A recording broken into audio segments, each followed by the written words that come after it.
That's it, it's done. Give Lee Carsley the job permanently. We're going to win the World Cup, we're going to win the Euros, we're going to win the Nations League. Declan Rice and Jack Grealish on fire. Obviously I'm getting a bit carried away there, a bit exaggerated, but what a start for Lee Carsley. Decent. Yes, what's going on everyone? Welcome back to my YouTube channel where today I'm going to be running down what happened in a game that's just finished between Ireland and England. The Nations League opener, a big rivalry between two countries. And what a game, for England especially. Please remember to like, comment and subscribe with that red button, bottom right of the screen. I'm going to be doing loads of fan reaction, match reactions, going to games and all that type of thing. So yeah, give me a subscribe if you can. Right, onto the debrief. What a start for Lee Carsley. Loads of question marks this week, from myself included. When he got appointed, I wasn't his biggest fan. Like, I think we should be going for someone bigger and better and whatnot. I still think we should, but what a start. He's given a chance. He's come through the youth systems, which is what's worked at Germany and Spain and England to a degree with Southgate.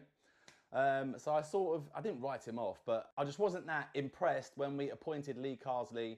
But hopefully he's in here to do a job and he does the job well. And then we'll see what happens next season if someone else comes in, a Pep or a Klopp. That's what I'm hoping for. Dream big. But look, if he wins all these games and takes momentum through, why not Lee Carsley? And look, it is only the first game. It is only Ireland. And no offence to Ireland, it's well documented. They're not in the greatest shape at the minute as a nation in terms of football. Go back to their great sides under Mick McCarthy and Martin O'Neill. Very, very decent teams, very hard to beat. Got the basics right, whereas this Ireland team just isn't it at the minute. Even go back to the 90s and 2000s, most Premier League teams had a decent Irishman in there. Steve Staunton, Roy Keane, Robbie Keane, Shay Given in goal. So Ireland just isn't at that level yet. So England fans, chill. Don't get too over-exaggerated like I did in that first clip.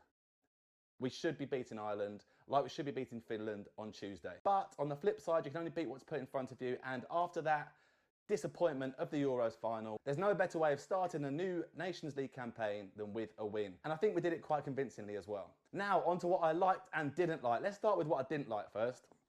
I think we were quite wasteful. We missed a few chances. I think that's one thing that we need to start burying chances. Same with Middlesbrough, my club. We miss so many chances. And all it takes is playing against a team that's hard to beat. You might get one chance, you need to finish. So I think we were wasteful at times. I think the second half was a bit sloppy, a bit slow. I think the substitutions were slow to come on. But it didn't really matter too much because we got the job done in that first half. Another thing I didn't like is at the back, we were quite sloppy sometimes. We let Ireland get in a few times and they should have done better. If that's against France or a Belgium or a De Bruyne on the edge of the box, they're going to score. But the defence and Jordan Pickford did their jobs and we move on. But the biggest thing I didn't like about it was Declan Rice not celebrating. Go for it. Do it. Why not? It's only a game. Just go for it. Celebrate. The amount of stick he's got as well from the Irish. It takes a lot to not give it back, as Jack Grealish did. He celebrated like he should. But you got to respect the way he sort of held his cool, and you've got to respect the finish as well. What a finish. Absolutely leathered it into the top bins with his side foot as well. So didn't just lash at it, cool, composed, and then, yeah, didn't celebrate, which is fair enough. If he's got Irish in his family, then, yeah, can't blame him. Now that leads me nicely onto the things that I liked, starting with Jack Grealish celebrating. Another one that used to play for Ireland, another one that's got Irish family, but he celebrated, he scored a goal. Again, for him, he would have got so much stick. And he still definitely will get stick tonight. So, yeah, fair play to Grealish, fair play to Rice. Both scored, both did the business and just chose to celebrate in different ways. Another positive, seeing Anthony Gordon starting, getting some minutes, which I thought he was decent. He's absolutely rapid. He's like Roadrunner, chasing down their right back, Seamus Coleman, who we all know is getting on to the end of his career, chasing him back all the time. Coleman had a 10-metre head start on him at some points and Gordon was nearly getting into the ball. So, yeah, I want to see more of Anthony Gordon. I think he can really flourish in this team. And we need more options on our wings because we saw it in the Euros. If Saka or Foden having an off day, just throw him on. Anthony Gordon, fearless. Get him on. Another thing I liked was the fact that Carsley isn't afraid to put the youth in. He's trained them through the 21s. He knows them. He knows what they can do. And that's why I liked it when Morgan Gibbs-White and Angel Gomez come on as well, who, look, let's be fair, these are the future of England. They're coming through. They're the ones that in 5-10 years' time, they will be playing for England at the high level. So get them in early doors, like we did with Rooney back in 2004. Throw them in, see what they can do. And lastly, another thing I liked was the rivalry, the Irish fans giving it back, booing the national anthem, booing Declan Rice, booing Jack Grealish. It's great to see. None of this boring stuff where you can't boo anyone these days.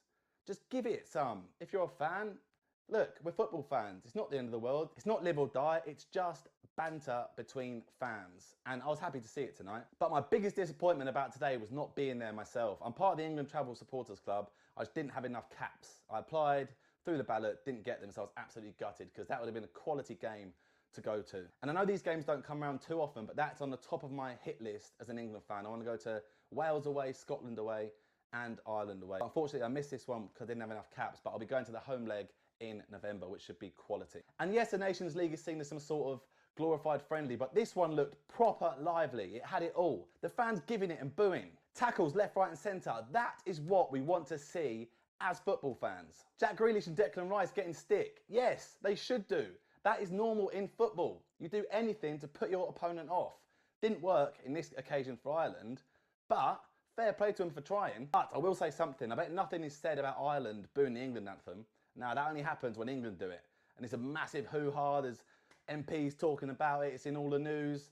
No, when it's against England and it's Scotland or Ireland booing England, no, it's fine. We all know it's only bad when England do it and everyone starts crying. Get a grip. That's what us fans want to see.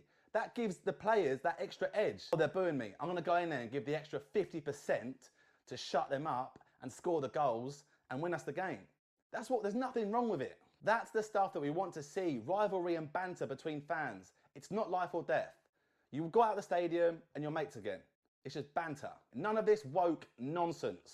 Bring back 90s football. Now for my individual ratings. 3 stars, 2 stars and 1 star.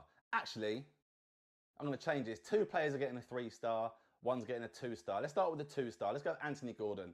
Like I've said, I'm glad he was thrown in. He spoke in the news this week saying how disappointed he was just to get that 1 appearance at the Euros. He's got loads in his locker. He's rapid, he's confident.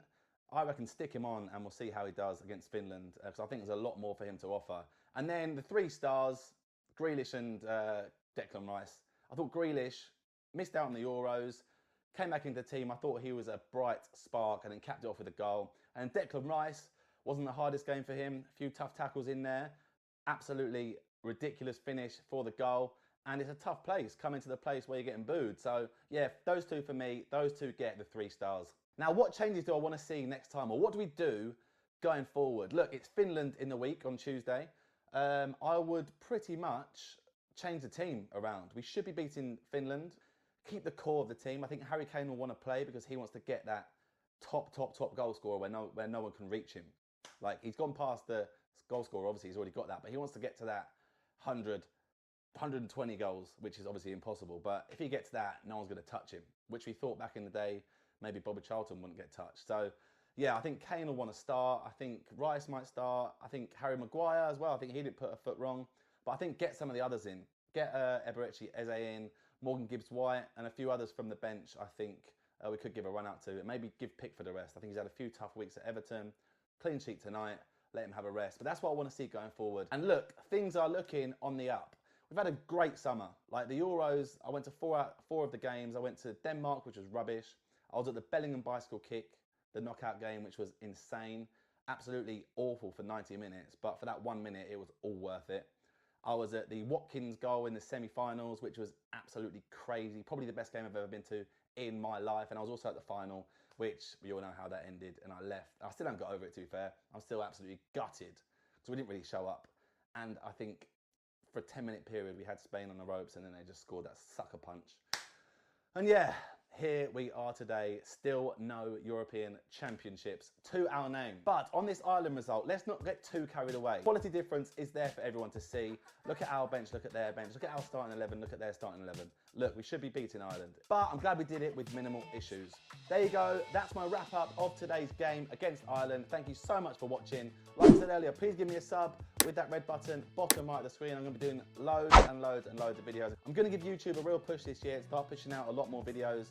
Just chatting rubbish about football, going out to games. I'm going to try and get some Champions League games, some England games, a load of Borough games, and talking all things football kits as well. And I've got some decent interviews lined up as well in the next few weeks at work. So yeah, please remember to like, follow and subscribe. Thanks for watching. Up the England. Oi, you. Yes, you. If you made it this far, thank you so much for watching. And please remember to hit the like and subscribe button if you want daily football content. And if you've got any football related videos you want to see me make, drop a comment and I'll see what I can do. Bang.